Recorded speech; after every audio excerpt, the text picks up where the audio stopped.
If you want to save a file in Krita, there are really two different things you need to know: how to save your working project safely and how to export it for sharing. In this video, I'll show you both the right way, step by step, so you don't accidentally lose layers, masks, or other important parts of your artwork. And if this tutorial helps you out, make sure to hit like and subscribe for more quick software guides just like this. Let's start with the simplest way to save your Krita file. If you want to save your progress while you're working, just press Ctrl and S on your keyboard. That is the fastest and easiest way to save at any time. You can also go up to the top menu, click File, and then choose Save. Either method will save your current project. Now here's the important part. In Krita, you should always save your main working file as a Krita document, which uses the .kara file format.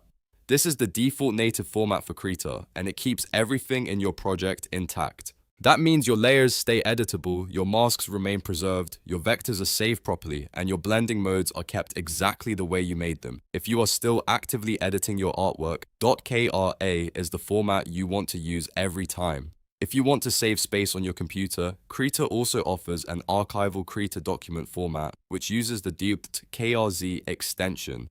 This is basically a compressed version of a .kra file. It can help reduce file size, which is useful if you have large projects or limited storage. Just keep in mind that compressed files may take a little longer to open and close compared to regular .kra files. So, for everyday work, think of it like this. Save your main editable project as .kra or .krz, but never replace that working file with a flattened image format if you still want to edit later.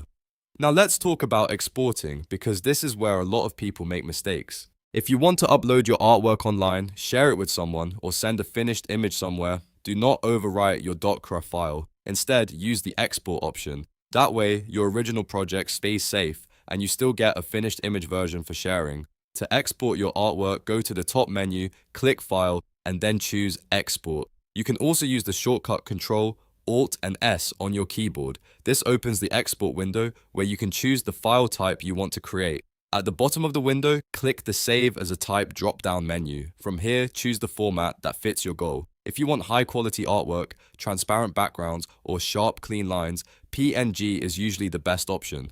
PNG files are great for digital art and anything that needs transparency. If your artwork is more like a photo or painting and you want a smaller file size, JPEG is often the better choice. JPEG is good for complex images where a little compression is okay and you don't need transparency. Once you choose the format, give your file a name, select the location where you want to save it, and then click Save. If Krita asks you for export settings, take a moment to review them before confirming. This helps make sure your final image looks the way you want it to. So to quickly recap, use Ctrl+S or File.